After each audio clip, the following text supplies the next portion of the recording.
तो चलिए परमेश्वर के महान और अद्भुत अनुग्रह से ये समय एक बार फिर से परमेश्वर ने हमारे जीवन के अंदर प्रदान कर दिया है कि हम परमेश्वर के वचन से सीखने जा रहे हैं, परमेश्वर के वचन से जानने जा रहे हैं। और आज एक और बहुत ही महत्वपूर्ण विषय जो है उसको मैं आप लोगों के बीच में रखने जा रहा हूं। और वो विषय जो है वो आप लोगों ने पहले ही उसके बारे में जब आप लोग एडमिट हो रहे थे उस समय आप लोगों ने उसको पढ़ लिया होगा। आज का हमारा विषय जो है वो है बपतिस्मे का रहस्य, the mystery of the baptism, जो आज जिसके ऊपर हम अपना ध्यान केंद्रित करने का प्रयास करेंगे, कोशिश करेंगे। और हम इस बात को देखेंगे कि वो बपतिस्मा जिसको हम अपने जीवन के अंदर कोई भी अहमियत नहीं देते हैं, उस बपतिस्मे के अंदर कितने बड़े और गहरे रहस्य छिपे हुए हैं। और जब हम उसको जानेंगे तो जो बपतिस्मा आपने लिया है और जो बपतिस्मा आपने अभी तक लिया ही नहीं है, कई सारे लोग हैं जो बपतिस्मे को टालते हैं, बपतिस्मा लेना नहीं चाहते हैं। और मैं एक बात बताऊं, हम इजराइल टूर लेकर के जाते हैं और इजराइल टूर जब हम लेके जाते हैं तो हमारे साथ कई सारे सुपर स्पिरिचुअल लोग भी जाते हैं, है ना। सुपर स्पिरिचुअल मतलब कि वो समझते हैं कि वो सुपर स्पिरिचुअल है, पर वो है या नहीं वो तो परमेश्वर ही जानता है। और इजराइल में जाकर के सारी आत्मिकता उनकी फूट फूट करके बाहर आनी शुरू हो जाती है जब ये बात सामने आती है कि यरदन नदी के अंदर बपतिस्मा लेना चाहिए या नहीं लेना चाहिए। और वो मेरे साथ वहां पे तर्क भी करते हैं कि हम तो बपतिस्मा ले चुके हैं, बचपन में ले चुके हैं, बड़े होकर के ले चुके हैं। और वहां पर मैं उनको समझाता हूं कि आप बपतिस्मा नहीं ले रहे हैं, लेकिन आप जब यरदन नदी में डुबकी लगा रहे हैं तो आप उस अनुभव को ले रहे हैं जो यीशु ने यरदन के अंदर बपतिस्मा लेने के समय लिया था। और कई सारे लोग जो इजराइल टूर पर जाते हैं वो यरदन नदी के बाहर बैठे रहते हैं सुपर स्पिरिचुअल बन के, और वो उस अनुभव को नहीं लेते, वो नहीं लेते हैं क्योंकि वो अपने आप को सुपर स्पिरिचुअल समझते हैं। आज के इस लेसन के अंदर वो सारे लोग जो इजराइल टूर होकर के आए हैं, भले से मेरे साथ या किसी और के साथ, जब वो इस बात को जानेंगे कि उन्होंने यरदन में बपतिस्मा नहीं लिया, उसके बाहर बैठे रहे वो, तो वो अपना सिर पकड़ लेंगे, अपना सिर पीट लेंगे। क्योंकि जो बात मैं आपको बताने जा रहा हूं उसको सुनने के बाद, जानने के बाद आपको निराशा हाथ में आएगी कि इतना अच्छा अवसर था, हम यरदन नदी में उतर सकते थे। क्योंकि यहूदी कल्चर के अंदर यरदन नदी में बपतिस्मा लेने को एक बहुत बड़ा महत्व दिया जाता है। और क्यों दिया जाता है, ऐसा क्या माना जाता है, वो सब कुछ हम आज समझने का प्रयास करेंगे, सीखने का प्रयास करेंगे। तो अब हम अपने अध्ययन को शुरू करते हैं। जिन दो वचनों से हम अपने आज के अध्ययन को प्रारंभ करेंगे, दो स्थलों से हम पढ़ेंगे जहां से हमारे आज के इस लेसन की नींव जो है उसको हम डालेंगे। मत्ती रचित सुसमाचार उसका 28 अध्याय 19 और 20 वचन में इस समय आपके सामने पढ़ रहा हूं। मत्ती रचित सुसमाचार उसका 28 अध्याय 19 और 20 वचन, जहां पर अपने स्वर्ग जाने से पहले यीशु के द्वारा अपने शिष्यों को ये निर्देश दिए गए थे, इसलिए तुम जाकर सब जातियों के लोगों को चेला बनाओ और उन्हें पिता और पुत्र और पवित्र आत्मा के नाम से बपतिस्मा दो और उन्हें सब बातें जो मैंने तुम्हें आज्ञा दी हैं मानना सिखाओ। और देखो, मैं जगत के अंत तक सदैव तुम्हारे संग हूं। इसी प्रकार से एक और जगह से हम पढ़ेंगे, मरकुस रचित सुसमाचार उसका 16 अध्याय 15 और 16 वचन में इस समय आपके सामने पढ़ रहा हूं। मरकुस रचित सुसमाचार उसका 16 अध्याय 15 और 16 वचन। और उसने उनसे कहा, तुम सारे जगत में जाकर सारी सृष्टि के लोगों को सुसमाचार प्रचार करो। जो विश्वास करे और बपतिस्मा ले उसी का उद्धार होगा, परंतु जो विश्वास ना करेगा वह दोषी ठहराया जाएगा। परमेश्वर के वचन से आज हम इन्हीं वचनों को आधार बना करके अपने लेसन में आगे बढ़ेंगे और हम इस बात को समझने का प्रयास करेंगे कि ये बपतिस्मा जो कि एक मसीही संस्कार माना जाता है, मसीहत के अंदर सिर्फ दो ही संस्कार माने जाते हैं, पहला बपतिस्मा और दूसरा प्रभु भोज होली कम्युनियन। और ये दोनों संस्कार जो हैं ये यीशु मसीह के द्वारा ही स्थापित किए गए थे, बाइबल में बताया हुआ है। बपतिस्मा जो है, यीशु को क्या आवश्यकता पड़ी कि स्वर्ग जाने से पहले बिल्कुल सख्त हिदायत यीशु ने अपने शिष्यों को प्रदान करी थी कि तुम जब चेला बनाओ तो उनको पिता, पुत्र और पवित्र आत्मा के नाम से बपतिस्मा देना ही देना। देखिए, आज से 22 साल पहले जब मैंने प्रभु को ग्रहण किया और उसके बाद जब मैंने वचन को पढ़ना शुरू किया, और ये गवाही मैंने पिछले एक लेसन के अंदर भी आपके सामने रखी थी कि जब मैं वचन को पढ़ रहा था और मुझको कोई प्रकाशन वचन से नहीं मिलता था उस जमाने में, और मैंने परमेश्वर से जब बहुत बहुत बहुत प्रार्थनाएं करी कि मुझको वचन का प्रकाशन प्रदान करे, तो मेरी जिंदगी का पहला प्रकाशन जो परमेश्वर ने मुझे दिया था, वो पहला प्रकाशन था यीशु के बपतिस्मे के ऊपर। और मत्ती रचित सुसमाचार उसका 3 अध्याय उसके 16वें वचन के अंदर इस बात को मत्ती ने लिखा है कि यीशु बपतिस्मा लेकर के पानी में से निकलकर ऊपर आया। और आज से 22 साल पहले जो जिंदगी का पहला प्रकाशन मुझे मिला, वो परमेश्वर ने इसी वर्ष के ऊपर दिया था, इसी वचन के ऊपर दिया था। और वहां पर मैंने इस बात को समझा कि यीशु मसीह जो है वो पानी में से निकल करके ऊपर आया, यानी यीशु मसीह ने बपतिस्मा लेते समय पानी के अंदर डुबकी जो है वो लगाई थी, और वो पहला प्रकाशन मुझे मिला।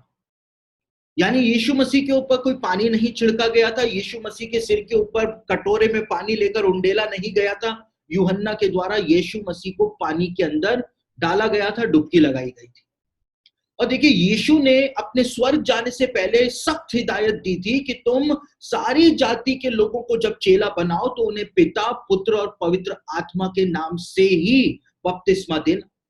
अब ये बपतिस्मा हमारे उद्धार के प्रोसेस में इतना जरूरी क्यों है? क्या बपतिस्मे के अंदर कोई चमत्कारिक शक्ति होती है कि जिसके द्वारा हम बपतिस्मा लेते हैं तो पापों से शुद्ध हो जाते हैं? क्या बपतिस्मा लेने की वजह से ही पवित्र आत्मा हमको मिलता है? बाइबल में इस बात को बताया हुआ है कि कई सारे लोगों ने तो बपतिस्मा भी नहीं लिया था, उससे पहले ही उनके ऊपर पवित्र आत्मा जो है वो उतर गया था। तो फिर बपतिस्मा जो है वो इतना ज्यादा जरूरी क्यों है, एक आवश्यक शर्त परमेश्वर ने बपतिस्मे को क्यों बनाया है उद्धार के इस प्रोसेस में? और आज हम इसको ही समझेंगे, इसको ही देखेंगे। बपतिस्मे का एक नया पहलू आपके सामने निकल करके आ जाएगा, आप उसके महत्व को समझ सकेंगे, उसकी अहमियत को आप समझ सकेंगे। देखिए, बपतिस्मा जो है वो मसीहत का आविष्कार नहीं है, इसको मसीहत ने इन्वेंट नहीं किया है कि नए नियम के अंदर जब यीशु ने बपतिस्मा लिया और उसके बाद आज्ञा दी जाने से पहले तो बपतिस्मे का आविष्कार हो गया। बपतिस्मे का आविष्कार मसीहों ने नहीं किया है, लेकिन जब आप यहूदी इतिहास को पढ़ें, यहूदी परंपराओं को पढ़ें, यहूदी ग्रंथों को पढ़ें, तो बपतिस्मे की जड़ें जो हैं वो यहूदी धर्म के अंदर इतनी गहरी गड़ी हुई हैं जितना गहरा यहूदीवाद के अंदर खतना की रस्म गड़ी हुई है। जितनी गहरी खतने की रस्में हैं यहूदीवाद में, यहूदियों के धर्म में, उतनी ही गहरी बपतिस्मे की रस्में हैं, बपतिस्मे की रस्म है।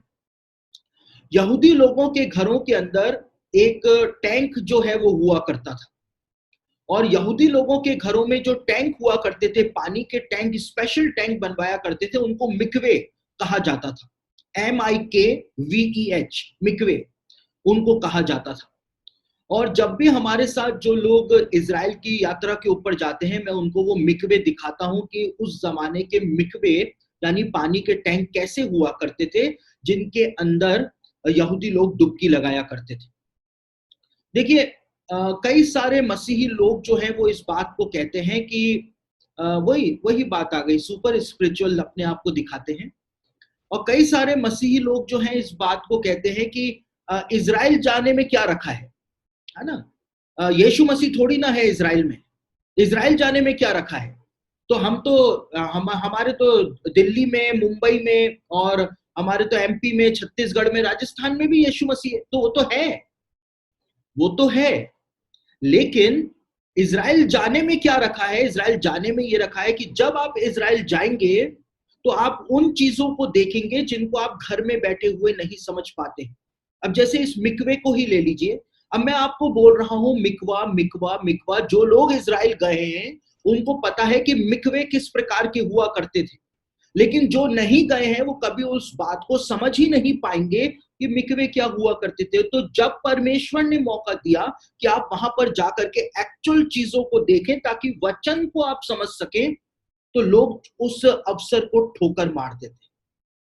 मिकवा जो हुआ करता था, एक पतला पानी का टैंक हुआ करता था, कोई लंबा चौड़ा नहीं, लेकिन पतला पानी का टैंक होता था जिसमें सीढ़ियों के द्वारा उतरा जाता था, और 5 सीढ़ियां उसके ऊपर ज्यादातर यहूदी लोग बनाया करते थे। 5 सीढ़ियां जो है, 5 अंक जो है, नए नियम के आधार पर वो अनुग्रह को दिखाता है, क्योंकि यीशु के शरीर पर 5 घाव मुख्य रूप से हुए थे। और ये 5 सीढ़ियों के द्वारा पानी के टैंक में उतरा जाता था, निर्वस्त्र होकर के, बिल्कुल निर्वस्त्र होकर के उतरते थे वो, और बिल्कुल सेपरेट होता था वो, एक कमरे जैसा होता था, उसमें वो पानी का टैंक बना होता था, और उसमें उतर करके वो डुबकी लगाया करते थे। और डुबकी लगा करके जब वो बाहर आया करते थे तो उसका एक बहुत महत्वपूर्ण अर्थ हुआ करता था, बहुत महत्वपूर्ण अर्थ। ये मिकवे जो हुआ करते थे, इसको हिब्रू भाषा के अंदर, यहूदी ट्रेडिशन के अंदर वूम्ब ऑफ द वर्ल्ड कहा जाता था, यानी कि दुनिया का गर्भ, संसार का गर्भ, इसको कहा जाता था हिब्रू भाषा में। और जब एक व्यक्ति उस पानी के टैंक में जाता था अंदर और निकल करके जब बाहर आता था, तो ये माना जाता था कि ये गर्भ में से निकल करके बाहर आया है और अब ये बिल्कुल नया हो गया है, इसका नया जन्म हो गया है, नया जन्म हो गया है, इस बात को माना जाता था। और जो व्यक्ति पानी के उस टैंक में से, मिकवे में से निकल करके बाहर आता था, प्यूरिफिकेशन के प्रोसेस से होकर के बाहर आता था, तो उसको नया जन्म लिया बच्चा कहा जाता था। देखिए, प्रेरितों ने पत्रियों के अंदर क्या लिखा है कि तुम नए जन्मे हुए शिशु हो। और यहूदी लोगों में यह माना जाता था कि जो पानी के उस टैंक में से परमेश्वर के सामने डुबकी लेकर के ऊपर आता है, वो नया जन्मा हुआ बच्चा बन जाता है, बिल्कुल एक नए बच्चे के समान वो हो जाता है, जिसका पाप से दूर दूर तक कोई नाता नहीं होता है, इस बात को माना जाता है। तो ये बपतिस्मा जो है वो कोई नए नियम की उपज नहीं है, मसीहत का आविष्कार नहीं है, लेकिन यहूदी धर्म के अंदर इसकी जड़ें जो हैं वो बहुत ही गहरी पाई जाती है। मायोमोनिदीस करके एक यहूदी ज्ञानी पुरुष हुए थे, और मायोमोनिदीस जो थे उन्होंने इस बात को अपने अपने लेखों के अंदर लिखा था, जो तालमुद के अंदर संचय हो रखे हैं। और मायोमोनिदीस जो थे उन्होंने इस बात को बताया था कि इज़राइल जो परमेश्वर के साथ वाचा में शामिल है, वो 3 वजह से वाचा के अंदर शामिल है। पहला रीजन मायोमोनिदीस ने बताया था कि इज़राइल वाचा में शामिल है क्योंकि खतने की रस्म को इज़राइल ने माना है। दूसरा, इज़राइल जो वाचा में शामिल है, बपतिस्मे की रस्म को इज़राइल ने माना है। देखिए, हम पुराने नियम की बात कर रहे हैं, हम नए नियम में तो अभी तक आए ही नहीं हैं, हम अभी तक पुराने नियम के अंदर हैं। और पुराने नियम में वो बता रहा है, मायोमोनिदीस ने लिखा कि इज़राइल जो परमेश्वर के साथ वाचा में शामिल हुआ, वो खतने के कारण हुआ, बपतिस्मे के कारण हुआ और बलिदान के कारण हुआ। और इसीलिए यदि कोई भी अन्य जाति का व्यक्ति यहूदी धर्म के अंदर शामिल होना चाहता था, यहूदी बनना चाहता था, जिनको भक्त यहूदी कहा जाता था, अन्य जाति लोग जब यहूदी बनते थे तो उनको यहूदियों का स्टेटस नहीं दिया जाता था, उनको भक्त यहूदी कहा जाता था, प्रोसिलेट्स। और जब कोई अन्य जाति का व्यक्ति यहूदी बनना चाहता था तो सबसे पहले वो उसका खतना किया करते थे, उसके बाद वो उसको बपतिस्मा दिया करते थे, और उसके बाद उसको वेदी के ऊपर बलिदान जो है वो चढ़ाना पड़ता था। और यही प्रोसेस जो है वो नए नियम के अंदर, हम एक व्यक्ति को मसीह बनने के लिए जब वो आता है, जब वो यीशु को ग्रहण करता है तो उसको इन्हीं 3 प्रोसेस से होकर के गुजरना पड़ता है। देखिए, मसीहत के अंदर खतना जो है वो प्रेरितों के द्वारा खत्म कर दिया गया। और पौलुस ने रोमियो की पत्री उसका दूसरा अध्याय उसके 29वें वचन के अंदर कहा, रोमियो की पत्री 2 अध्याय उसके 29वें वचन में, कि यहूदी कौन है। और पौलुस कहता है कि यहूदी जो है वो नहीं है जो आंतरिक तौर पर यहूदी और बाहरी तौर पर यहूदी है। यानी कि यहूदी वो नहीं है जिसका खतना हुआ है, क्योंकि हर एक व्यक्ति जो परमेश्वर के सामने पश्चाताप करता है उसके मन का खतना जो है वो हो जाता है। और परमेश्वर ने भी भविष्य वक्ताओं के द्वारा बार बार इसी बात को कहा था, यहूदियों से कहा था कि अपने मन का खतना करो, शरीर का नहीं, लेकिन अपने मन का खतना करो। और जिस प्रकार से इज़राइल के साथ वाचा में शामिल होने के लिए अन्य जातियों को खतना किया जाता था, पौलुस कहता है कि अपने मन का खतना करके एक अन्य जाति व्यक्ति परमेश्वर के पास आता है, यीशु के पास आता है। और दूसरी चीज उसको बपतिस्मा लेना है। जो बलिदान चढ़ाया जाता था, जो तीसरी आवश्यक शर्त थी, इब्रानियों की पत्री में बताया हुआ है 9 अध्याय उसके 22वें वचन में, कि वो बलिदान जो है वो यीशु मसीह के द्वारा दिया जा चुका है। यानी जो यहूदियों के नियम हुआ करते थे एक अन्य जाति व्यक्ति को यहूदी बनाने के लिए, बिल्कुल वही के वही नियम जो है वो हमको नए नियम में देखने को मिलते हैं, कि एक व्यक्ति जो यीशु के पास आता है उसको मन का खतना करना होता है, उसको बपतिस्मा लेना होता है, और उसको उस बलिदान के ऊपर विश्वास करना पड़ता है जो यीशु के द्वारा संसार के लिए, पापियों के लिए दिया गया था।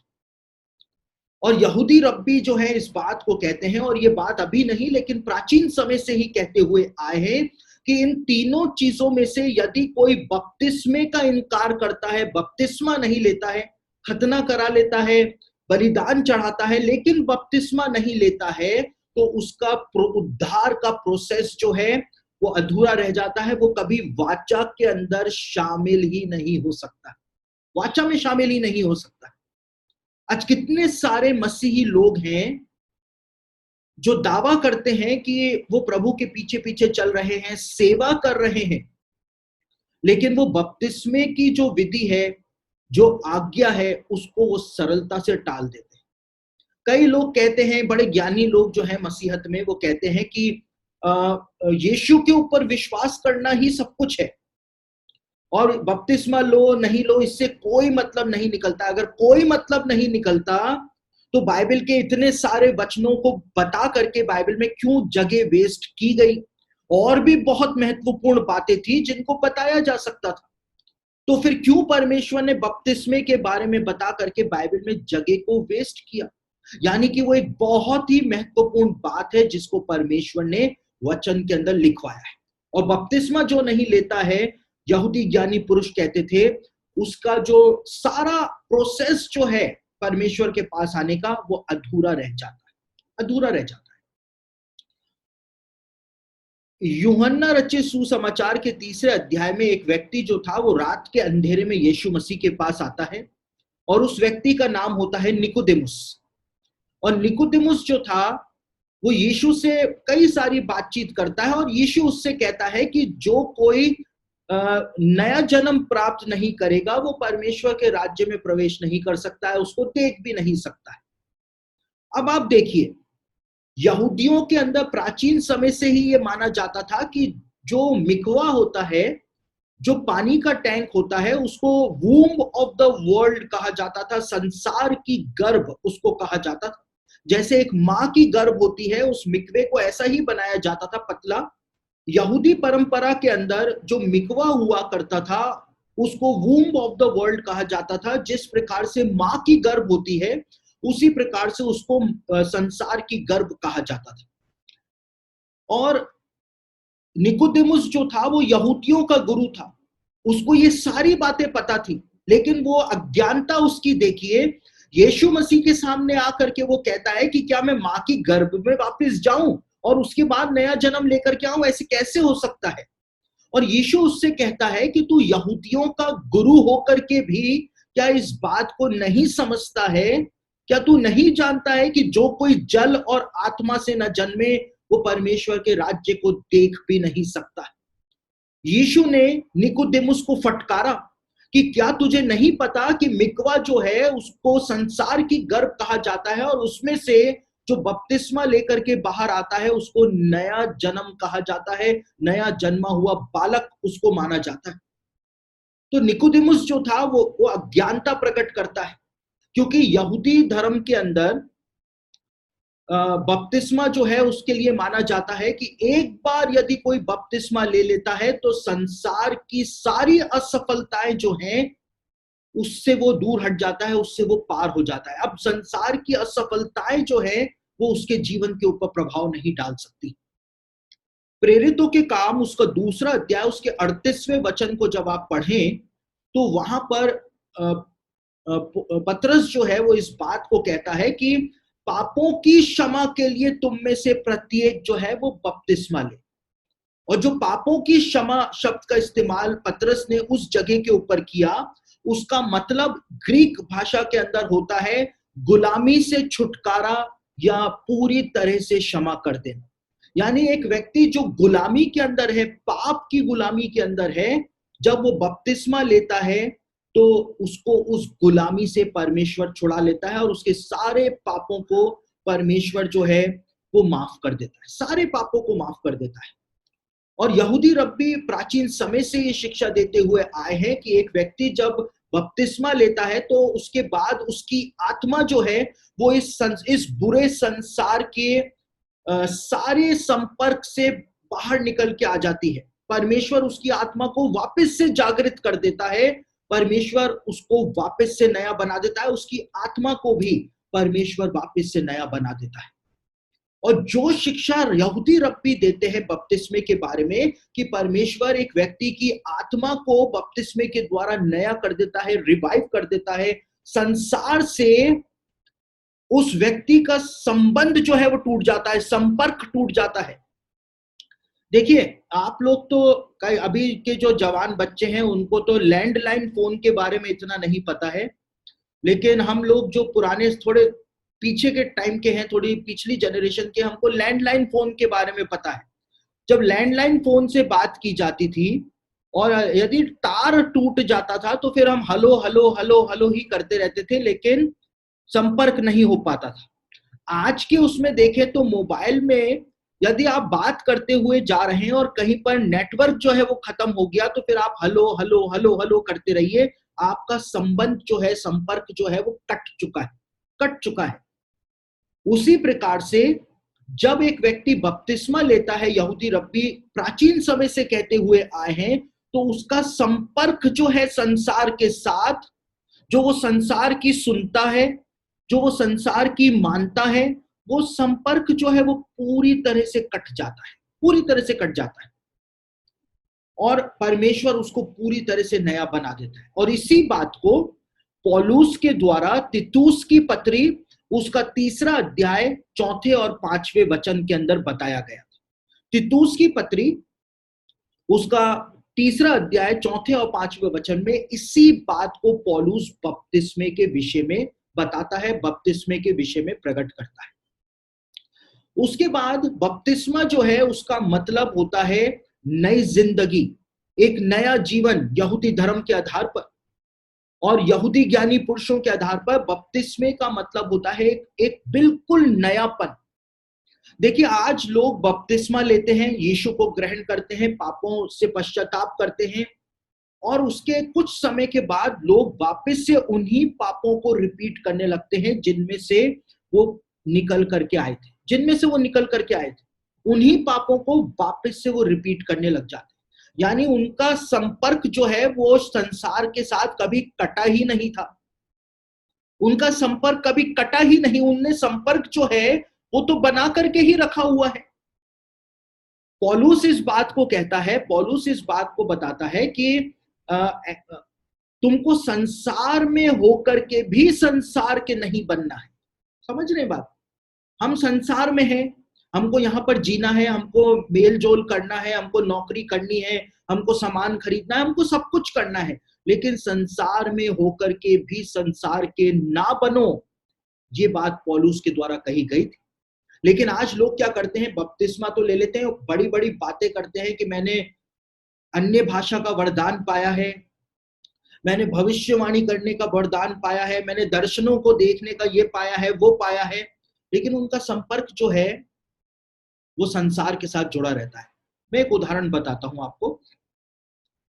अभी बीते समय एक पास्टर जो है हमारे ऑनलाइन बाइबल कोर्स से जुड़ा, पास्टर, पेंटिकॉस्टल पास्टर, और बड़ी ऊंची ऊंची बातें करी उसने कि मैं तो ये सेवा कर रहा हूं, वो सेवा कर रहा हूं, मैंने तो ये पवित्र आत्मा का वरदान पाया है, वो पवित्र आत्मा का वरदान पाया है, मैं तो ये हूं, वो हूं, सब कुछ हूं।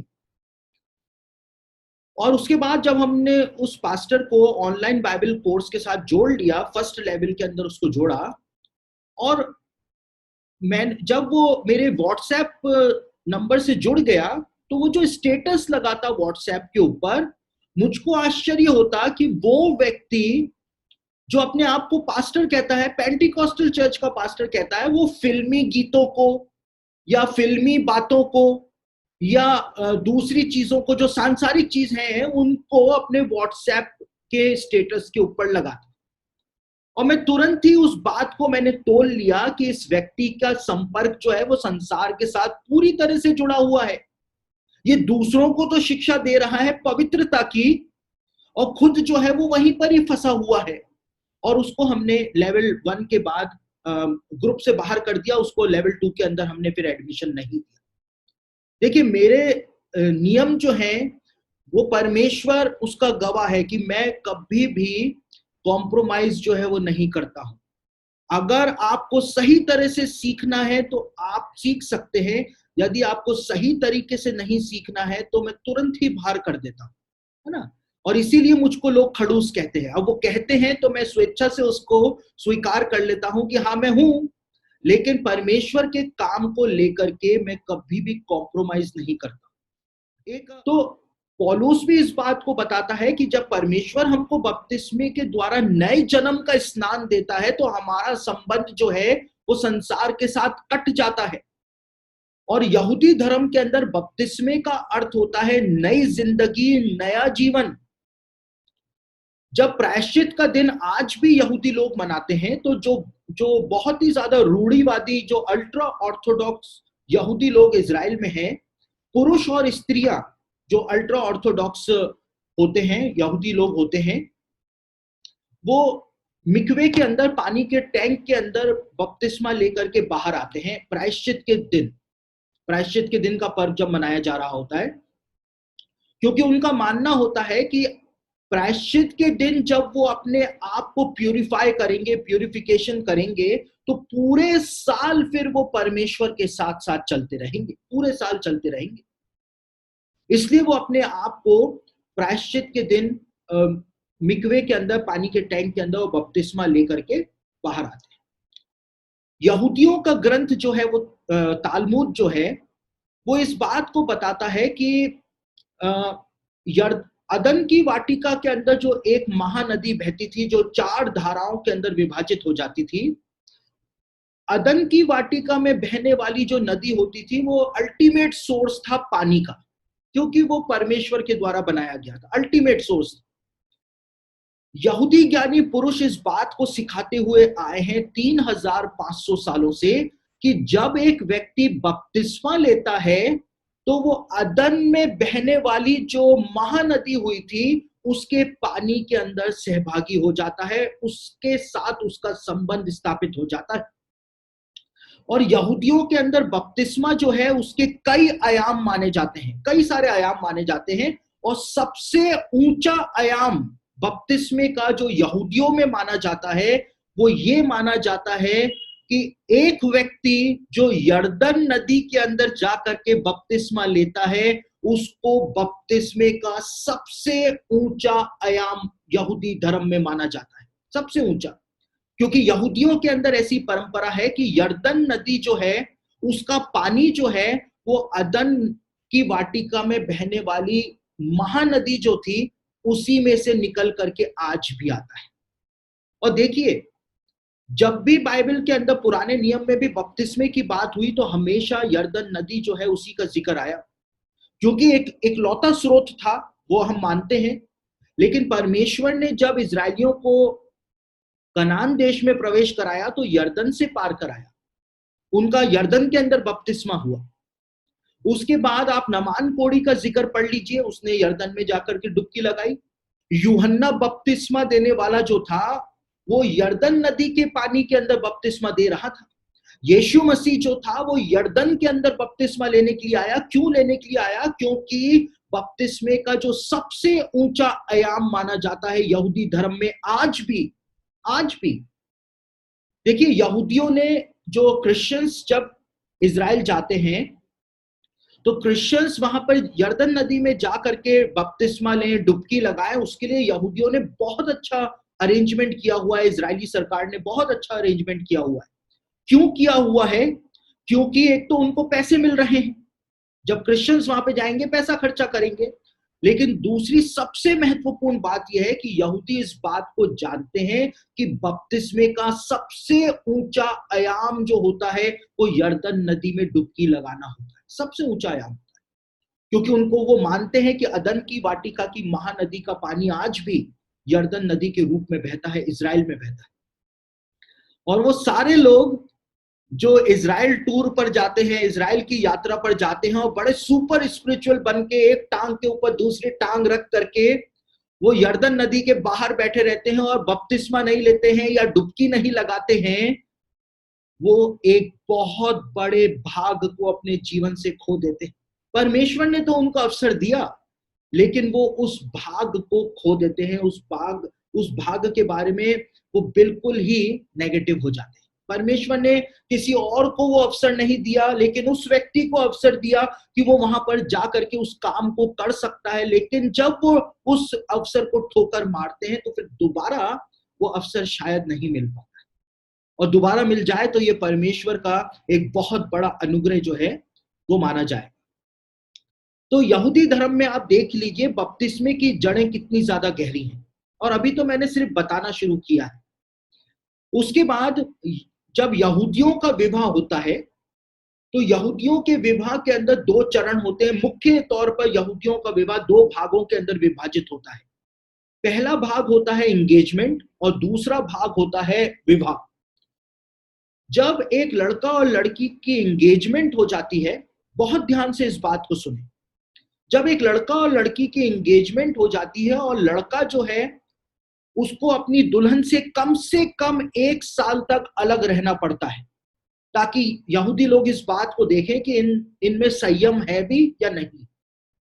लड़का जब अपने पिता के घर चला जाता है और दुल्हन को कम से कम, ज्यादा से ज्यादा तो कई साल हो सकते हैं, लेकिन दुल्हन को कम से कम 1 साल तक दूल्हे का इंतजार करना होता है।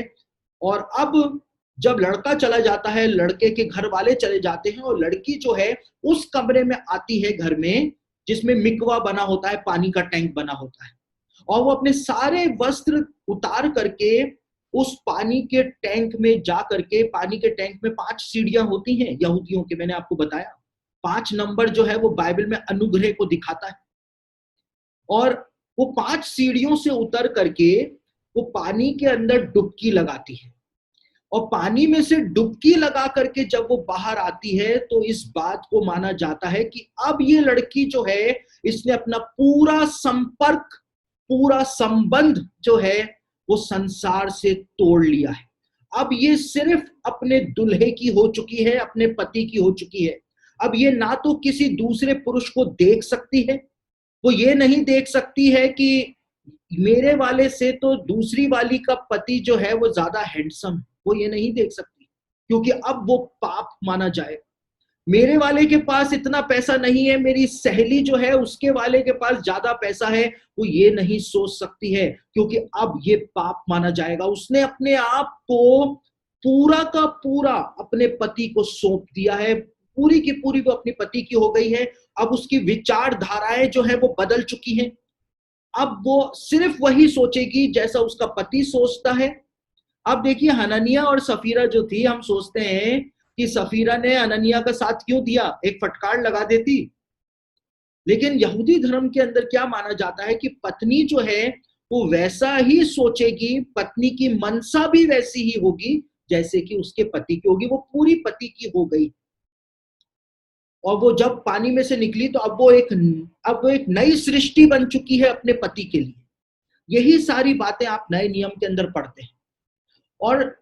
और यीशु जब जा रहा था तो यीशु ने कहा कि तुम जाओ और जा करके बपतिस्मा लो, और जब हर एक मसीह विश्वासी यीशु को ग्रहण करने के बाद बपतिस्मा लेता है, पानी में से निकल करके जब वो बाहर आता है, तो हम दुल्हन है यीशु की।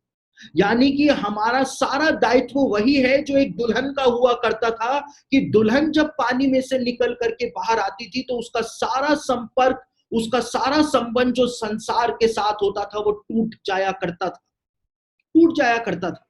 और अब वो सिर्फ अपने पति की हो जाया करती थी। क्या हम उस काम को कर रहे हैं? कहीं हम संसार से तो चिपके हुए नहीं हैं। हमने बपतिस्मा लिया, बपतिस्मा लिए हुए 40 साल हो गए, 60 साल हो गए। क्या हमने वो दायित्व निभाया एक दुल्हन के समान? कहीं हम एक व्यभिचारी दुल्हन तो नहीं है? हेलो, कहीं हम एक व्यभिचारी दुल्हन तो नहीं है जो अपने पति को धोखा दे रही है? ये सोचने का समय आ गया है, क्योंकि यीशु जो है वो एक यहूदी है। यीशु एक यहूदी है, और वो एक यहूदी के रूप में ही वापस आएगा। और वो जब आएगा तो उसकी मानसिकता जो है वो यहूदियों की मानसिकता है, और वो उसी आधार पर न्याय जो है वो करे, उसी आधार पर न्याय करे। तो क्या हम दुल्हन वाला काम कर रहे हैं या हम दुल्हन वाला काम नहीं कर रहे हैं? इस बात को सोचने का समय अब हमारे लिए आ गया है, और हमारे लिए भी, और हम जिनको ये सब बातें समझाएंगे उनके लिए भी ये समय जो है वो आ गया है। देखिए, एंशिएंट जूइश विजडम जो है, प्राचीन यहूदी बुद्धि जो है वो इस बात को बताती है। यहूदी ज्ञानी पुरुष जो हुए यीशु मसीह के जन्म लेने से पहले, जो यहूदी ज्ञानी पुरुष हुए, वो इस बात को सिखाया करते थे कि बपतिस्मे के अंदर 3 चीजें जो है वो सम्मिलित होती हैं। जब एक व्यक्ति बपतिस्मा ले लेता है तब क्या होता है? और पहली चीज जो यहूदी ज्ञानी पुरुष समझाते थे यीशु के जन्म से भी पहले से, वो ये समझाते थे कि जब बपतिस्मा एक व्यक्ति लेता है तो वो इस बुरे संसार को छोड़ करके आत्मिक संसार के अंदर प्रवेश कर जाता है। पहली चीज बपतिस्मे के साथ यहूदी ज्ञानी पुरुष बताते थे कि वो इस बुरे संसार को छोड़ करके आत्मिक संसार के अंदर प्रवेश कर जाता है। दूसरी बात जो यहूदी ज्ञानी पुरुष समझाते थे कि इस संसार की अशुद्धता और असफलता से एक व्यक्ति बपतिस्मा लेने के द्वारा खुद का संपर्क तोड़ लेता है। इस संसार में जितनी भी अशुद्धता है, जितनी भी असफलताएं हैं जो हमको निराश करती हैं, उन सब से एक व्यक्ति जो है वो संपर्क या संबंध तोड़ लेता है जब वो पानी में से निकल करके बाहर आता है। पानी में से निकल करके बाहर आता है, उसका संपर्क इन सब चीजों से टूट जाता है। और यहूदी ज्ञानी पुरुष जो तीसरी बात बताया करते थे, वो ये बताया करते थे कि बपतिस्मा लेने के द्वारा एक व्यक्ति जो है वो परमेश्वर की चेतना या ज्ञान के हायर लेवल की ओर अग्रसर हो जाता है। परमेश्वर के ज्ञान के हायर लेवल के अंदर वो प्रवेश कर जाता है, और अब वो व्यक्ति परमेश्वर की आवाज को बहुत ही ज्यादा क्लियरली या साफ तौर से सुनना शुरू कर देता है। साफ तौर से सुनना शुरू कर देता है। यानी आप देखिए, वो बपतिस्मा जिसको हम कोई भी अहमियत नहीं देते हैं, और मसीही लोगों के जीवन में बपतिस्मे की आज वास्तव में कोई अहमियत नहीं है। यदि अहमियत होती तो हम कभी भी उन पुराने पापों में वापस से नहीं फंसते जहां पर हम आज फंसे हुए हैं। हमने 30 साल पहले, 20 साल पहले बपतिस्मा लिया, लेकिन हम आज कहां पर हैं? यदि हमको बपतिस्मे का महत्व पता होता तो हम आज यहां पे फंसे हुए नहीं होते। और कई सारे मसीही लोग तो बपतिस्मा ही नहीं लेते हैं। उसके बारे में भी आगे मैं बताऊंगा आपको। बपतिस्मा जो है उसको यहूदी परंपरा में, यहूदी धर्म के अंदर सील कहा जाता है, छाप, परमेश्वर की छाप कहा जाता है। देखिए, प्रकाशित वाक्य के 7वें अध्याय में एक स्वर्गदूत जो था वो परमेश्वर की मुहर लेकर के ऊपर आ रहा था, और वो बोल रहा था कि जब तक हम परमेश्वर के दासों के माथे के ऊपर मुहर ना लगा दें तब तक कुछ भी हानि मत करना। पौलुस कहता है कि तुम पर परमेश्वर के पवित्र आत्मा की छाप लगी हुई है, तुम परमेश्वर की छाप तुम्हारे ऊपर लगी हुई है।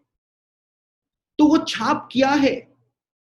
यहूदी परंपरा बताती है कि इब्राहिम के साथ जो वाचा परमेश्वर ने बांधी थी, उस वाचा का चिन्ह जो था वो था खतना। और खतना जो है उसको इब्राहिम की वाचा की छाप कहा जाता है, उसको मार्क कहा जाता है जो वाचा परमेश्वर ने इब्राहिम के साथ बांधी। और जैसा महत्व खतने को यहूदी धर्म के अंदर दिया जाता है, वैसा का वैसा महत्व जो है वो यहूदी धर्म में बपतिस्मे को दिया जाता है। और आप तालमूद को उठा करके पढ़ लीजिए, यहूदी इतिहास को उठा करके पढ़ लीजिए, यहूदी इतिहास में तालमूद में बपतिस्मे को बहुत ही ज्यादा महत्व दिया गया है। और जिस प्रकार से खतने को यहूदी धर्म के अंदर सील कहा जाता है, छाप कहा जाता है, उसी प्रकार से बपतिस्मे को भी यहूदी धर्म के अंदर, यहूदी परंपरा के अंदर सील कहा जाता है, परमेश्वर की छाप उसको कहा जाता है। देखिए, जब छाप की बात आती है तो परमेश्वर ने सबसे पहली निशान जो था, छाप जो थी या मार्क जो था, वो कैन के माथे के ऊपर लगाया था। परमेश्वर ने कैन के माथे के ऊपर, यहूदी इतिहास भी बताता है, बाइबल भी बताती है कि एक निशान लगा दिया था ताकि कोई भी कैन को जब पाए तो उसको मार ना डाले। और ये शब्द जो है छाप, हिब्रू भाषा में छाप शब्द जो है, मार्क या सील शब्द जो है, ये हिब्रू भाषा में होता है ताव। और ताव जो है वो कोई शब्द नहीं है हिब्रू भाषा का। ताव जो है वो हिब्रू भाषा का अंतिम अक्षर है, अंतिम अक्षर है। यानी जैसे हम A to Z कहते हैं, जो Z अल्फाबेट है, वो हिब्रू भाषा का Z अल्फाबेट जो है वो है ताव। और पुरानी बाइबल के जमाने की जो हिब्रू भाषा हुआ करती थी, उसमें ताव जो है वो इस प्रकार से बनाया जाता था, क्रूस के आकार का बनाया जाता था। और जब पुराने नियम के अंदर इस बात को कहा जाता है कि परमेश्वर ने कैन के माथे के ऊपर छाप दे दी, या परमेश्वर ने इसके ऊपर छाप दे दी, उसके ऊपर छाप दे दी, तो छाप का मतलब है ताव। और यहेजकेल की पुस्तक के अंदर भी स्वर्गदूत जब निकलते हैं छाप लगाने के लिए, तो वहां पे छाप के लिए ताव शब्द का ही इस्तेमाल हुआ है, जो कि एक हिब्रू अल्फाबेट हुआ करता है आज भी। यानी कि जब परमेश्वर छाप लगवा रहा है माथे पर, तो वो वहां पे ताव का निशान पेश कर रहा है, क्रूस का निशान वो वहां पे लगवा रहा है। और प्रायश्चित के दिन जब महायाजक महापवित्र स्थान के अंदर लहू को लेकर के जाया करता था, और हम बाइबल में इस बात को पढ़ते हैं कि वो जो प्रायश्चित का ढकना हुआ करता था, वाचा का संदूक जो हुआ करता था, उसके ऊपर वो लहू को छिड़का करता था, पढ़ते हैं हम। लेकिन वो इस प्रकार से लहू को नहीं छिड़कता था, नहीं तो लहू जो है वो फर्श के ऊपर भी गिर जाता। लेकिन महायाजक जो है, यहूदी परंपरा बताती है कि अपनी उंगली उस कटोरे के अंदर डुबोता था, और उसके बाद वाचा के संदूक पर हर जगह पर ताव का निशान बनाता था, क्रूस का निशान बनाता था। तो आप समझिए इस बात को कि परमेश्वर की छाप जो है वो ताव के रूप में, क्रूस के निशान के रूप में बताई हुई है। और बपतिस्मे को यहूदी धर्म के अंदर परमेश्वर की छाप कहा जाता है, परमेश्वर की सील उसको कहा जाता है। यानी अब आपको समझ में आ रहा होगा कि परमेश्वर ने जो बयाने के अंदर हमारे ऊपर छाप कर दी है, वो छाप आखिर क्या है? क्यों जब दुष्ट आत्मा ग्रसितों में से दुष्ट आत्मा निकालने के लिए हम जाते हैं, तो दुष्ट आत्मा ग्रसित व्यक्ति जो होता है, उसके अंदर जो दुष्ट आत्मा होती है, वो क्यों प्रचारकों को देख करके भयभीत होना शुरू हो जाती है? क्योंकि परमेश्वर की छाप जो है उसको दिखाई देनी शुरू हो जाती है, जो इंसान को नहीं दिखती, इंसान को नहीं दिखती। तो बपतिस्मे के बारे में जो जूइश इंसाइक्लोपीडिया जो है वो इस बात को बताता है, जूइश इंसाइक्लोपीडिया में लिखा हुआ है कि यहूदी मान्यता में परमेश्वर के आत्मा को यदि आपको पाना है, पवित्र आत्मा को यदि आपको पाना है, देखिए हम नए नियम की बात नहीं कर रहे हैं अभी तक, हेलो, हम नए नियम की बात नहीं कर रहे हैं, हम तो अभी सिर्फ यहूदी परंपरा की बात कर रहे हैं कि यहूदी परंपरा में बपतिस्मे का रोल क्या है। और वही रोल हमको नए नियम में बपतिस्मे का देखने को मिलता है। जूइश इंसाइक्लोपीडिया बताता है कि एक व्यक्ति को यदि परमेश्वर की आत्मा को प्राप्त करना है, यदि उसको पवित्र आत्मा पाना है, तो उसको बपतिस्मे की शर्त को पूरा करना पड़ेगा। और जूइश इंसाइक्लोपीडिया यह भी बताता है कि यहूदी मान्यता में यदि कोई व्यक्ति परमेश्वर की प्रेजेंस के अंदर खड़ा होना चाहता है, तो उसको बपतिस्मे की शर्त को पूरा करना पड़ेगा। बपतिस्मे की शर्त को उसको पूरा करना पड़ेगा। और एक और यहूदी ज्ञानी पुरुष हुआ करता था जिसको फाइलो के नाम से जाना जाता था। और फाइलो जो है उसने भी एक बहुत मोटी पुस्तक जो है अपने जमाने के अंदर लिखी थी। और फाइलो जो है वो इस बात को बताता है अपनी पुस्तक में कि यदि आपको परमेश्वर के वचन के पवित्र रहस्यों को जानना है, परमेश्वर के वचन के रहस्यों का प्रकाशन यदि एक व्यक्ति को पाना है, तो उसको बपतिस्मे के द्वारा पवित्रीकरण के प्रोसेस को करना पड़ेगा। बिना बपतिस्मा लिए कोई भी व्यक्ति ना तो परमेश्वर के पवित्र आत्मा को प्राप्त कर सकता है, ना ही वो परमेश्वर की प्रेजेंस में खड़ा हो सकता है। और फाइलो का कहना था कि वो परमेश्वर के वचन के रहस्यों के प्रकाशन को भी कभी भी प्राप्त नहीं कर सकता है, जब तक कि वो बपतिस्मे के प्रोसेस से होकर के ना गुजरे। परमेश्वर के वचन के इस सत्य को आज हम जान रहे हैं, इस सत्य को जान रहे हैं। और इसीलिए 22 साल पहले जो जिंदगी का पहला प्रकाशन परमेश्वर ने मुझको दिया था, वो बपतिस्मे पे ही दिया था, क्योंकि शुरुआत ही वहीं से होती है। अगर वो रहस्य, ये वो प्रकाशन मुझको नहीं मिलता, तो मैं कभी भी आगे जो है परमेश्वर के अंदर नहीं बढ़ पाता, कभी भी नहीं बढ़ पाता। और देखिए, बपतिस्मा बपतिस्मा बपतिस्मा तो हमने बहुत सुन लिया, लेकिन बपतिस्मा जो है वो किसके नाम से लिया जाना चाहिए, ये भी एक क्वेश्चन है। यहूदी धर्म के अंदर जो बपतिस्मा दिया जाता था, जिस समय तक तो यीशु ने बपतिस्मा कलीसिया के लिए नियुक्त भी नहीं किया था, उसकी आज्ञा भी नहीं दी थी, उससे पहले से यहूदी लोग बपतिस्मा लिया करते थे। और यूहन्ना भी बपतिस्मा देता था। तो यूहन्ना बपतिस्मा देने वाला किस नाम से बपतिस्मा दिया करता था? यहूदी धर्म में जब भी किसी भी व्यक्ति को बपतिस्मा दिया जाता था, चाहे वो अन्य जाति का व्यक्ति हो, चाहे वो यहूदी व्यक्ति हो, उसको एक नाम से बपतिस्मा दिया जाता था, जिसको हिब्रू में कहा जाता है लेशेम शमाइम। और लेशेम शमाइम का मतलब होता है परमेश्वर के नाम में, यानी परमेश्वर के नाम में हम तुमको बपतिस्मा देते हैं, इस बात को कहा जाता था लेशेम शमाइम। और यीशु ने भी इसी बात को कहा।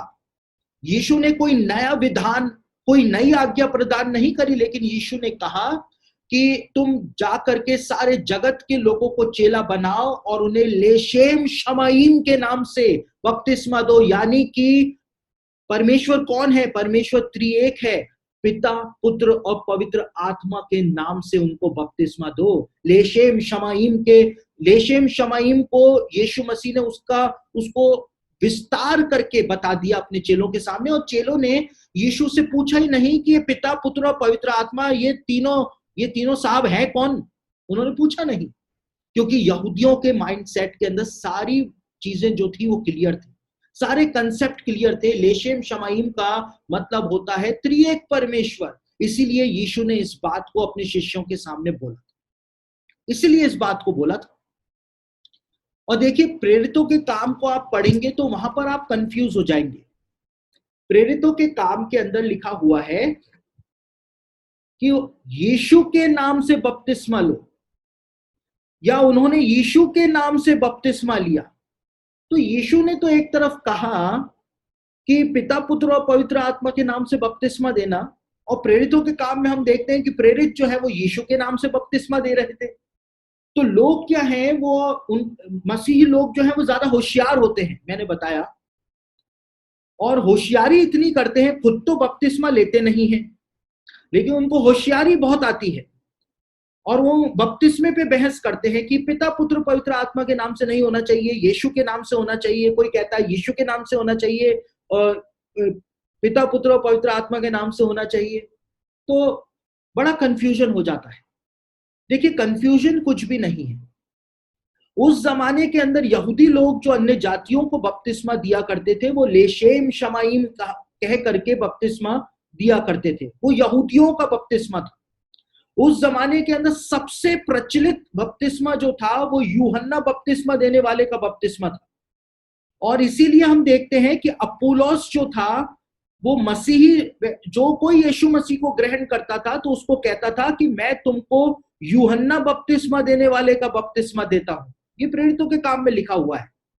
तो यूहन्ना के बपतिस्मे से अलग दिखाने के लिए और यहूदियों के बपतिस्मे से अलग दिखाने के लिए मसीही बपतिस्मा जो है उसको यीशु का बपतिस्मा कहा जाने लगा था। जबकि यीशु के पास जो लोग आते थे उनको पिता, पुत्र और पवित्र आत्मा के नाम से ही बपतिस्मा दिया जाता था। लेकिन केवल बपतिस्मों के अंदर अंतर दिखाने के लिए उसको यीशु के नाम से बपतिस्मा देना कहा जाता था, क्योंकि वो यीशु के पास आने वालों को बपतिस्मा दिया जाता था, इसलिए ऐसा कहा जाता था। अब एक और सबसे महत्वपूर्ण बात यह है कि बपतिस्मा शब्द, हमने ये देखा कि बपतिस्मे का अर्थ क्या होता है। बपतिस्मे का अर्थ होता है नई जिंदगी, नया जीवन। लेकिन बपतिस्मा जो शब्द है उसका मतलब क्या होता है, वो क्या है? बपतिस्मा जो है वो एक ग्रीक शब्द है और ग्रीक भाषा के अंदर उसको बैप्टिजो कहा जाता है। और ये ग्रीक भाषा का शब्द जो है बैप्टिजो, ये बैप्टो शब्द से निकला है। और चाहे बैप्टिजो शब्द हो चाहे बैप्टो शब्द हो, इन दोनों ही शब्दों का मतलब ग्रीक भाषा के अंदर होता है डुबकी लगाना, गोता लगाना या डूबना। डुबकी लगाना, गोता लगाना या डूबना। तो बपतिस्मे का मतलब क्या है? बपतिस्मे का मतलब है डुबकी। सीधी सी बात, यीशु पानी में से बपतिस्मा लेकर के ऊपर आया, बाहर आया। तो बपतिस्मा जो है, मैं यहाँ पे कोई डॉक्ट्रिनल बात नहीं कर रहा हूं, आप लोग मुझको गलत ना समझें, क्योंकि ग्रुप के अंदर कई सारे अलग अलग डिनोमिनेशंस के विद्यार्थी जो हैं वो जुड़े हुए हैं। कैथलिक हैं, पेंटिकॉस्टल्स हैं, मेथोडिस्ट के हैं, सीएनआई के हैं, और भी अलग अलग चर्चेस के जुड़े हुए हैं। तो मैं कोई डॉक्ट्रिनल बात नहीं कर रहा हूं। मैं ये नहीं कह रहा हूं कि आप ऐसा ही बपतिस्मा लो, वो बपतिस्मा गलत है, ये बपतिस्मा सही है। मैं कुछ भी नहीं बोल रहा हूं। मैं तो सिर्फ बाइबल में जो लिखा है वो आपके सामने रख रहा हूं। तो मुझको गलत ना समझे, मैं डॉक्ट्रिनल इश्यू को यहां पर नहीं छेड़ रहा हूं। मैं सिर्फ ये बता रहा हूं कि बाइबल में बपतिस्मे का मतलब क्या है, और इसीलिए उसको ट्रांसलेट नहीं किया गया ताकि रहस्य जो है वो बना रहे। अगर ट्रांसलेट करने वाले सीधा लिख देते कि तुम पिता, पुत्र और पवित्र आत्मा के नाम से डुबकी दो, तो कहानी खत्म हो जाती, कोई विवाद ही नहीं होता, है ना। लेकिन उनके अपने इंटरेस्ट जुड़े हुए थे, उनके अपने डिनोमिनेशन से ट्रांसलेटर्स जुड़े हुए थे, इसलिए उन्होंने उस शब्द को ट्रांसलेट नहीं किया। तो यदि देखिए, नए नियम में इस बात को नहीं लिखा हुआ है कि डुबा करके बपतिस्मा दो, नहीं लिखा हुआ है। क्यों नहीं लिखा हुआ है? क्योंकि जो शब्दार्थ है, शब्दार्थ के अनुसार, वर्ड मीनिंग के अनुसार बपतिस्मे का मतलब ही होता है डुबकी। इसलिए कहीं पर भी नहीं लिखा हुआ है कि डुबा करके बपतिस्मा दो। अब यदि बाइबल के अंदर इस बात को कहा जाता कि तुम पानी छिड़क करके बपतिस्मा दो, तो उसके लिए अगर वो बात यीशु कहता कि जाओ जगत के लोगों को चेला बनाओ, उनको पानी छिड़क करके बपतिस्मा दो, तो वहां पर बपतिस्मे के लिए ग्रीक भाषा का शब्द इस्तेमाल होता रायनो या रेंटिजो। रायनो या रेंटिजो शब्द इस्तेमाल होता। यीशु कहता जाओ सारे जगत के लोगों को चेला बनाओ और उन्हें रायनो दो, उन्हें रेंटिजो दो। यीशु वहां पे बपतिस्मा शब्द का इस्तेमाल यही नहीं करता। यदि पानी को छिड़क करके ही डुबकी देने की बात होती या बपतिस्मा देने की बात होती। और कई जगहों के ऊपर कटोरे में पानी लेकर के सर के ऊपर उंडेल दिया जाता है। और यदि यीशु इस बात को कहता कि पानी सर के ऊपर उंडेल करके तुम बपतिस्मा दो, तो ग्रीक भाषा में पानी डालने के लिए चियो शब्द का इस्तेमाल होता है, चियो। और यदि यीशु इस बात को बोलता तो यीशु कहता कि जाओ सारे जगत में जा करके तुम चेले बनाओ और उन्हें पिता, पुत्र और पवित्र आत्मा के नाम से चियो दो। लेकिन यीशु ने कहा बैप्टिजो, यीशु ने कहा बैप्टिज्म दो, जिसका मतलब होता है कि उनको पानी में डुबकी दो, क्योंकि बैप्टिज्म जो है वो यहूदी धर्म के अंदर पहले से ही पाया जाता था, और यहूदी लोग पानी के टैंक के अंदर, मिकवा के अंदर डुबकी जो है वो लगाया करते थे, और इसीलिए यीशु जो था वो पानी में डुबकी लगा करके ऊपर आया था। यीशु इसलिए ऊपर आया। अब बात यह आती है कि हमको बपतिस्मा किससे लेना चाहिए। बपतिस्मा किससे लेना चाहिए? देखिए, बपतिस्मा आपको सिर्फ उस व्यक्ति से लेना चाहिए जो खुद बपतिस्मे के ऊपर विश्वास करता हो, खुद विश्वास करता हो, है ना, कि उसको विश्वास हो कि बपतिस्मा जो है उसके बारे में बाइबल क्या बताती है, उसको इस बात के बारे में पता हो। बपतिस्मा उस व्यक्ति से लेना चाहिए आपको। दूसरी बात यह है जिसने खुद बपतिस्मा लिया हुआ हो, जो खुद बपतिस्मे की अहमियत को जानता हो। देखिए, आजकल क्या होता है, कुछ लोग जो हैं, जो डुबकी के बपतिस्मे के ऊपर विश्वास नहीं करते हैं, वो कहते हैं कि आप हमारे पास आओ, हम आपको डुबकी का बपतिस्मा दे देंगे। तो जिसने खुद ही वो अनुभव नहीं लिया, वो दूसरे को वो अनुभव कैसे दे सकता है? सबसे पहली बात। इसलिए बपतिस्मा आप सिर्फ उससे ले जो खुद बपतिस्मे के ऊपर विश्वास करता हो, जिसने खुद बपतिस्मा लिया हो, डुबकी वाला बपतिस्मा लिया हो। नहीं तो ये तो जिस प्रकार से नदाब और अबीहू थे, जिन्होंने परमेश्वर के सामने ऊपरी आग दिखा दी थी, ये परमेश्वर को ऊपरी आग दिखाने जैसा ही है कि खुद तो विश्वास करते नहीं है, लेकिन दूसरे को बपतिस्मा दे रहे हैं, डुबकी का बपतिस्मा दे रहे हैं, और उससे कोई आत्मिक लाभ भी आपको नहीं पहुंचेगा। तो बाइबल के अंदर इस बात को बताया हुआ है कि कोई भी व्यक्ति जो है, कोई भी चेला यीशु मसीह का किसी दूसरे व्यक्ति को बपतिस्मा दे सकता है। लेकिन यदि कोई ये कहे कि ऑर्डिनेशन प्राप्त व्यक्ति से बपतिस्मा लेना ही सही होगा, तो ये बात भी प्रेरितों के काम के आधार पर बिल्कुल सही है, क्योंकि जो प्रेरित थे उन्होंने चेलों के सिर के ऊपर हाथ रख के उनको ऑर्डेंड किया था, और वो ऑर्डिनेशन प्राप्त चेले जो थे वो जा करके अन्य जातियों के अंदर लोगों को बपतिस्मा दिया करते थे, जो यीशु को ग्रहण किया करते थे। तो ऑर्डेंड व्यक्ति से यदि आप बपतिस्मा लेंगे तो बहुत अच्छी बात है। किसी अच्छे भक्त चेले से भी आप बपतिस्मा लेंगे तो आप बपतिस्मा जो है वो सरलता से उनसे भी ले सकते हैं। तो बपतिस्मा जो है वो किसके नाम से लिया जाए, बपतिस्मा जो है वो किससे लिया जाए, और तीसरी सबसे महत्वपूर्ण बात जो आती है वो यह आती है कि क्या हम दोबारा बपतिस्मा ले सकते हैं।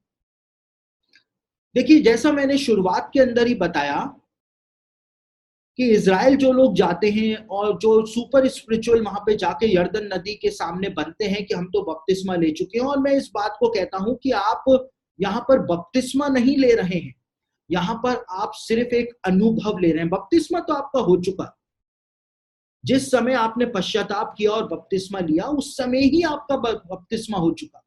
यहाँ पर तो आप सिर्फ एक आत्मिक अनुभव ले रहे हैं कि यीशु जब पानी में गया यर्दन के, तो उसको कैसा महसूस हुआ होगा, बस आप उस अनुभव को ले रहे हैं। और जो सर्टिफिकेट इजरायली गवर्नमेंट वहां पर देती है, वो सर्टिफिकेट के ऊपर भी लिखा रहता है सर्टिफिकेट ऑफ रीडेडिकेशन। वहां पे ये नहीं लिखा रहता है सर्टिफिकेट ऑफ बैप्टिज्म।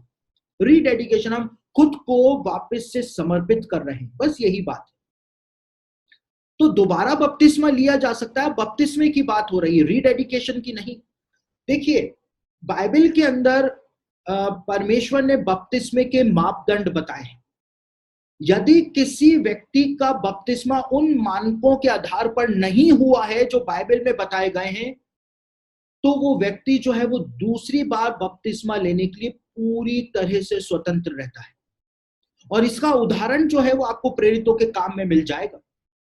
प्रेरितों के काम उसका 19 अध्याय 1 से 7 वचन जब आप पढ़ेंगे, तो प्रेरितों के काम उसका 19 अध्याय 1 से 7 वचन के अंदर वहां पे लिखा हुआ है कि जिन लोगों का बपतिस्मा सही रीति से नहीं हुआ था, उन मानकों के आधार पर नहीं हुआ था जो कलीसिया में माने जाते थे, तो उनका वापस से बपतिस्मा कराया जाता है। और जैसे ही उनका वापस से बपतिस्मा कराया जाता है, पवित्र आत्मा जो है बड़े फोर्स के साथ उनके ऊपर उतर करके आ जाता है। उससे पहले पवित्र आत्मा उनके ऊपर नहीं उतरा था। लेकिन सही रीति से जब उन्होंने बपतिस्मा लिया तो पवित्र आत्मा उनके ऊपर उतर करके आ जाता है। तो उद्धार पाने के लिए बपतिस्मा आवश्यक शर्त क्यों परमेश्वर ने बनाई? हमने इतना सब कुछ समझा, हमने यहूदी इतिहास से समझा, यहूदी परंपराओं से समझा, हमने हर एक बात को देखा, लेकिन उद्धार के इस प्रोसेस में उद्धार पाने के लिए परमेश्वर ने बपतिस्मे को आवश्यक शर्त क्यों बनाया है? देखिए, मैंने जब आपको मूसा के तंबू के विषय में बताया था तो मैंने इस बात को आपके सामने रखा था कि मूसा के तंबू में जब एंटर हुआ करते थे तो सामने एक पीतल की बहुत बड़ी वेदी जो है वो दिखाई दिया करती थी, और उस वेदी का मतलब होता था पश्चाताप। और जब हम परमेश्वर के सामने पश्चाताप करते हैं, आत्मिक बलिदान जब हम परमेश्वर के सामने चढ़ाते हैं, और वेदी के आगे जब चला करते थे मूसा के तंबू में, तो पीतल की हौदी रखी जाती थी जिसके अंदर याजक लोग खुद को धोया करते थे, जो कि बपतिस्मे के बारे में दर्शाती है। हमने विस्तार से उस बात को समझा था। तो मैंने आपको ये बात बताई थी कि बपतिस्मा जो है वो परमेश्वर की डिवाइन प्लानिंग के अंदर है। परमेश्वर ने जो उद्धार की एक दैवीय योजना बनाई, उसमें परमेश्वर ने बपतिस्मे को रखा। तो जो चीज परमेश्वर के लिए जरूरी है वो हमारे लिए अपने आप ही जरूरी हो जाती है। यीशु मसीह चाहता तो बपतिस्मे को आसानी से स्किप कर सकता था।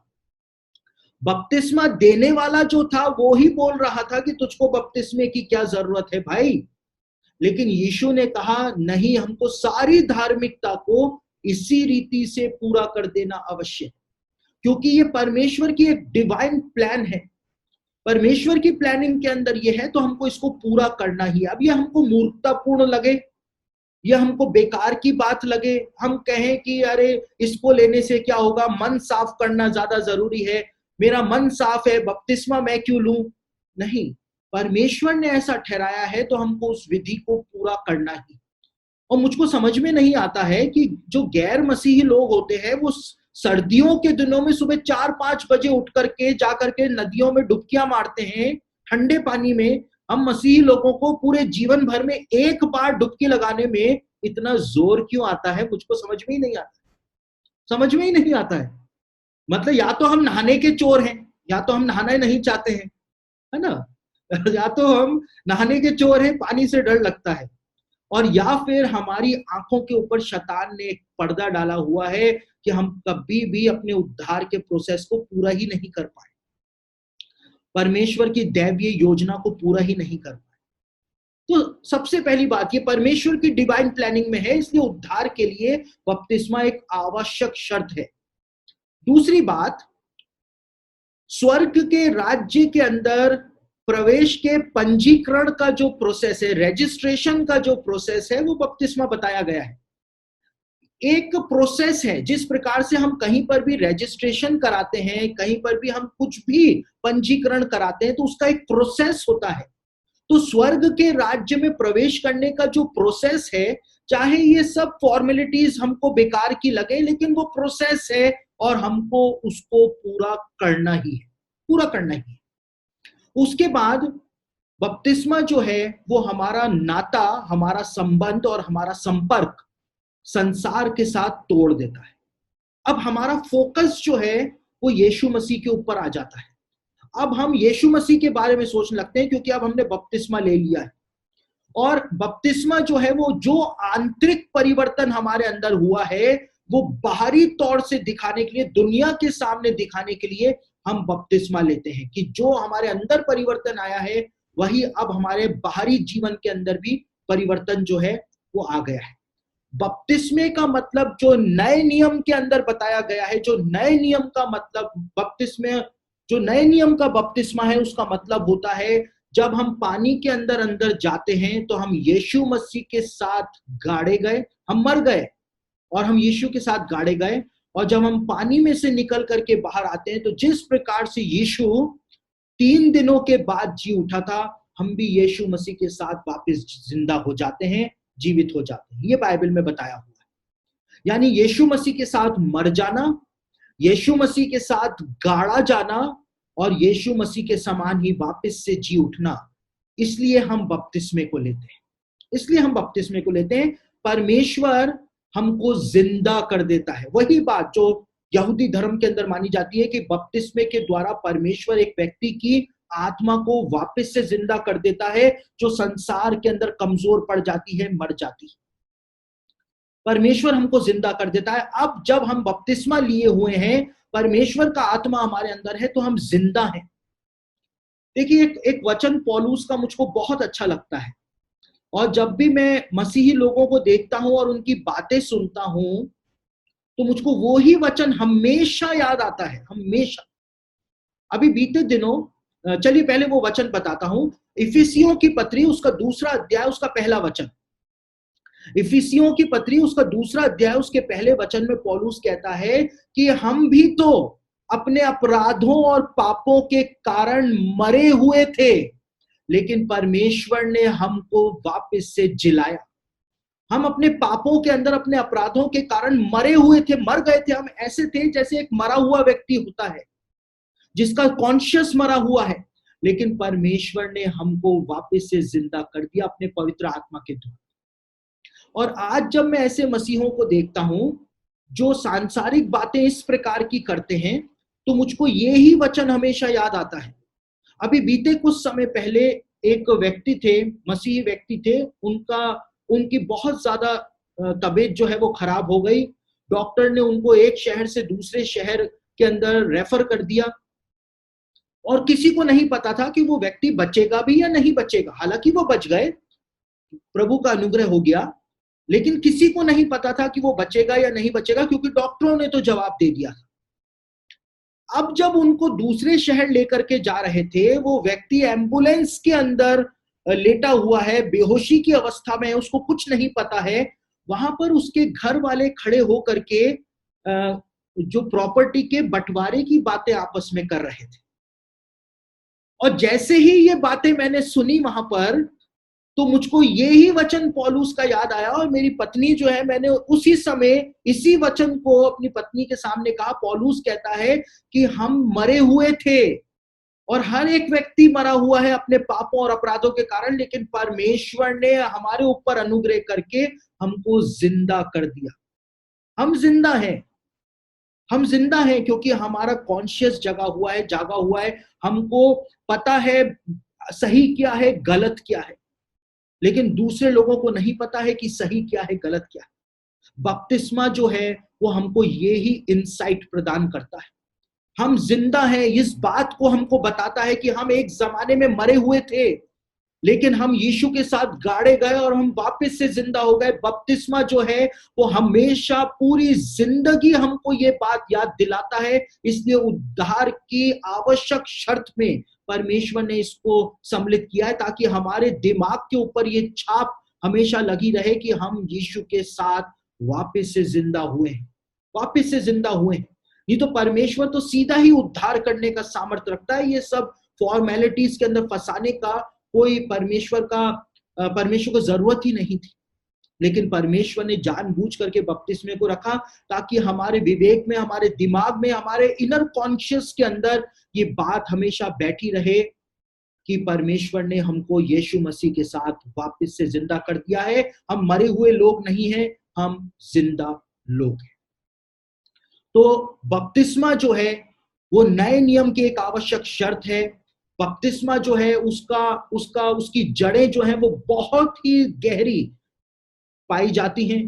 बपतिस्मा जो है उसको परमेश्वर की सील कहा जाता है। यहूदी धर्म में परमेश्वर की छाप कहा जाता है, और ये माना जाता है कि एक व्यक्ति ने जो बपतिस्मा ले लिया, वो संसार को छोड़ करके आत्मिक जीवन के अंदर प्रवेश कर चुका है, परमेश्वर की प्रेजेंस के अंदर जा करके वो खड़ा हो चुका है।